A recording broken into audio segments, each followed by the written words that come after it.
तो अब हम लोग बात करते हैं बैंकिंग के एक बहुत इंपॉर्टेंट टर्म की, जो बार बार आपको पढ़ने में आता है, आप लोगों ने कई बार पूछा भी है मेरे से।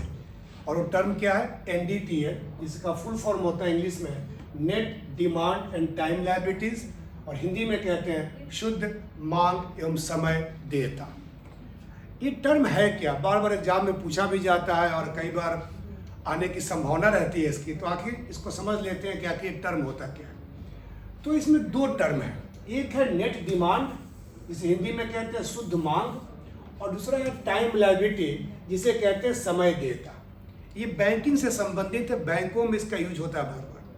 कई बार आरबीआई बैंकों को लोन वगैरह देता है तो एनडीटीएल के बेस पे देता है, तो उसको समझते हैं आखिर है क्या ये।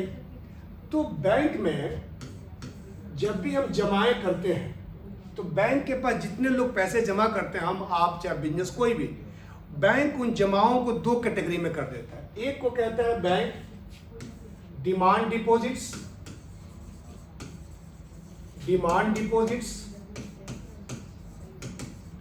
और दूसरे को बैंक कहता है टाइम डिपॉजिट्स या टाइम लायबिलिटीज। इसको टाइम डिपॉजिट्स भी कह सकते हैं या टाइम लायबिलिटीज भी कह सकते हैं, या लायबिलिटीज। हिंदी में कहते हैं इसको मांग जमा, और इसको कहते हैं समय जमा या समय देयता। ये मांग जमा, डिमांड डिपॉजिट, ये समय जमा, समय देयता क्यों कहते हैं? देखो, बैंकों में लोग दो टाइप से पैसे जमा करते हैं। एक हम लोग का होता है मांग जमा में क्या आएगा, हम लोग जो बैंक में अकाउंट खोलते हैं, एक होता है सेविंग अकाउंट और एक होता है करंट अकाउंट। हिंदी में कहते हैं बचत खाता और चालू खाता, बचत खाता और चालू खाता। सुना हो ना आप लोगों ने? इसमें क्या होता है, सेविंग में आप पैसे जमा करते हैं और जब चाहे तब उस पैसे को आप निकाल सकते हैं। करंट अकाउंट क्या होता है, जब कोई बिजनेस चलाते हैं आप, कोई भी व्यवसाय करते हैं आप, तो आपको एक करंट अकाउंट खोलना होता है, और उस करंट अकाउंट में जो भी बिजनेस के ट्रांजैक्शन होंगे, जो भी लेन देन होगा, इसको चेक देंगे, चेक लेंगे, पेमेंट करेंगे, वो सारे आप करंट अकाउंट में। ध्यान रखिएगा कि सेविंग अकाउंट में बैंक आपको इंटरेस्ट देता है, लेकिन करंट अकाउंट में बैंक आपको इंटरेस्ट नहीं देता है। और करंट अकाउंट जो बिजनेस के नाम से होता है, जिस बिजनेस को आप चला रहे हैं उस नाम से आपको एक करंट अकाउंट खोलना होगा। तो करंट अकाउंट में कोई इंटरेस्ट नहीं मिलता है, लेकिन करंट और सेविंग दोनों का रूल क्या है कि इसमें से जब आप पैसा चाहें तब निकाल सकते हैं। यानी आप जाएं बैंक में चेक के थ्रू, एटीएम के थ्रू या यूपीआई के थ्रू, वो पैसा आपका है और हर टाइम पे आप निकाल सकते हैं। इसलिए बैंक इसको क्या कहता है, डिमांड डिपॉजिट कहता है। यानी कस्टमर जब चाहे तब इस पैसे की डिमांड कर सकता है और कस्टमर जब चाहे तब इस पैसे को निकाल सकता है। बैंक उस पर कोई भी फॉर्मेलिटी नहीं करेगी आपका पैसा। हाँ, पैसा है तभी निकालेंगे, बिना पैसे कैसे निकालेंगे? तो जब चाहे तब निकाल सकते हैं। लेकिन बैंक में हम एक और टाइप से जमा करते हैं, जो जमा हम हमेशा नहीं निकाल सकते हैं। उसको क्या कहते हैं, टाइम डिपॉजिट्स या टाइम लायबिलिटीज, समय जमा या समय देयता।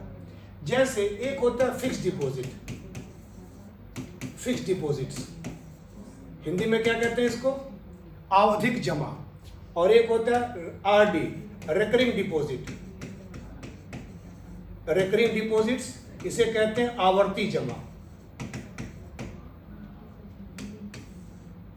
इसे कहते हैं आवधिक जमा, और इसे कहते हैं आवर्ती जमा। सुना होगा नाम आप लोगों ने इसको, आवर्ती जमा। ये दोनों को समझ लेते हैं पहले। फिक्स डिपॉजिट, आरडी क्या होता है?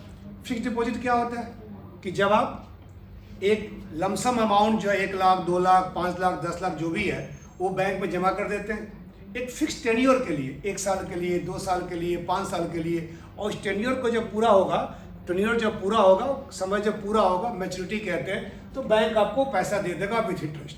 आपने 5 लाख जमा किया है तो जो भी इंटरेस्ट होगा 5 साल का या 2 साल का या 3 साल का, वो इंटरेस्ट के साथ आपको पैसा मिल जाएगा, है ना। ये एफडी कहते हैं। इसको आप 5 साल बाद ही निकाल पाएंगे, है ना। बीच में अगर निकालना होगा तो बैंक को आपको रिक्वेस्ट करना होगा, बैंक को आपको लेटर लिखना होगा, बैंक को आपको फॉर्म भरना होगा, बैंक को आपको मेल करना होगा कि मुझे इस एफडी को तोड़ना है क्योंकि मुझे पैसे की नीड है, तो बैंक आपको एफडी तोड़ करके पैसा दे देगा, है ना। एक होता है आरडी, रिकरिंग डिपॉजिट। इसमें क्या होता है, इसमें क्या हुआ, एफडी में आपने एक ही बार पैसा जमा कर दिया, 5 साल के लिए, 10 साल के लिए, 2 साल के लिए, कुछ किस लिए भी।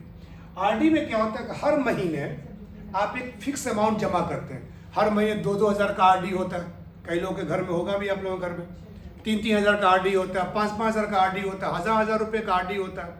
और वो उसका भी टेन्योर होता है, 1 साल के लिए, 2 साल के लिए, 5 साल के लिए, 10 साल के लिए आप हर महीने जमा करते हैं, बैंक में, पोस्ट ऑफिस में, हर जगह होता है।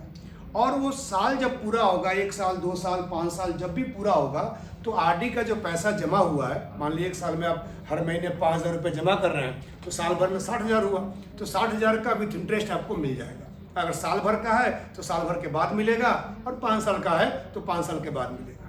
तो आरडी और एफडी, एफडी में एक लमसम अमाउंट एक बार जमा होता है एक फिक्स टेन्योर के लिए, और आरडी में हर महीने एक अमाउंट जमा होता है, वो भी फिक्स टेन्योर के लिए होता है। उस समय के पूरा होने के बाद विथ इंटरेस्ट, ब्याज के साथ आपको पैसे मिल जाते हैं। तो इसको समय देयता क्यों कहा जाता है, क्योंकि बैंक एश्योर होता है कि आदमी जो है ये उस समय के बाद ही पैसा निकालेगा। यानी अगर आपने एफडी आरडी किया है 5 साल के लिए या 3 साल के लिए, तो बैंक एश्योर होता है कि ये आदमी 3 साल बाद ही, 5 साल बाद ही पैसा निकालेगा। इसलिए वो टाइम लाइबिलिटी, एक समय के बाद उसको देना है, और इसीलिए बैंक एश्योर होता है, बैंक निश्चित होता है। तो बैंक इस पैसे को कहीं लगा देता है, और इस पर बैंक आपको ज़्यादा ब्याज देता है, क्योंकि बैंक को पता होता है कि ये कल, परसों, 2 दिन बाद, 4 दिन बाद, जब मर्जी तब ये पैसा नहीं निकालेगा। पैसा निकालना होगा तो एटीएम से नहीं निकलेगा, चेक से नहीं निकलेगा, पहले आपको जाके बैंक को रिक्वेस्ट करना होगा। रिक्वेस्ट करेंगे तभी बैंक 2 घंटे, 4 घंटे, 6 घंटे, 1 दिन बाद आपको बैंक उस रिक्वेस्ट को एक्सेप्ट करके ये पैसा आपका निकाल सकते हैं। मैच्योरिटी से पहले भी निकाल सकते हैं, ऐसा नहीं कि हम मैच्योरिटी पर निकालें, लेकिन बैंक को आपको रिक्वेस्ट करना पड़ेगा, ठीक है। तो इसमें इसीलिए बैंक इसको टाइम लायबिलिटी मानता है, क्योंकि एक समय के बाद हमें देना है। समय देयता कहा जाता है कि कस्टमर जो एक समय के बाद निकालेगा, और इस समय फिक्स हो, इसलिए बैंक इस पर ज़्यादा इंटरेस्ट देता है, और इसीलिए ये बैंक की टाइम लायबिलिटी कही जाती है। लेकिन जो सेविंग अकाउंट में पैसा है, जो करंट अकाउंट में पैसा है, वो पैसा आपको जब मर्जी आए तब आप निकाल सकते हैं। इसीलिए बैंक ऑन डिमांड, मांग पर, यानी कस्टमर को जब मर्जी आए तब निकाल देता है ना। तो इसीलिए बैंक इस पे इंटरेस्ट कम देता है, इस पे देता ही नहीं है, इस पे इंटरेस्ट कम देता है, क्योंकि ये बैंक निश्चित नहीं होता है कस्टमर ये पैसा छोड़ेगा ही छोड़ेगा। कस्टमर को जब आया तब पैसा निकाल लिया। तो सेविंग पे कम पैसा मिलता है, एफडी आरडी ज़्यादा पैसा मिलता है। इंटरेस्ट ध्यान रखिएगा। तो आपके पास लॉन्ग टर्म के लिए पैसे है तब जमा कर सकते हैं, कोई दिक्कत नहीं, ठीक है। तो ये जो है आपका एनडीटीएल, और इन दोनों को एनडीटीएल कहा जाता है। यानी बैंक के पास जो नकदी जमाएँ आती हैं, जो कुल नकदी, कुल कैश आता है, उसे हम लोग एनडीटीएल ही कहते हैं। इसी को हम लोग नकदी जमा कहते हैं, जो कि कैश बैंक के पास डिपॉजिट होता है। एनडीटीएल जब पढ़ेंगे आप, सीआरआर, एसएलआर सब कुछ पढ़े, उस सब जगह एनडीटीएल का टर्म होगा कि एनडीटीएल का इतना, एनडीटीएल का उतना। तो एनडीटीएल यही है, बैंकों के पास जो कुल जमाएँ हैं नगद के रूप में, चाहे वो सेविंग में हो, चाहे वो करंट में हो, चाहे एफडी में हो, चाहे आरडी में हो, इन सारे जमाओं को हम लोग एनडीटीएल कहते हैं, ठीक है। तो समझ में आ गया आप लोगों को, निश्चित तौर पर समझ में आ गया होगा। और जब भी एनडीटीएल के टर्म आएंगे तो आप इस पर समझ सकते हैं, ठीक है।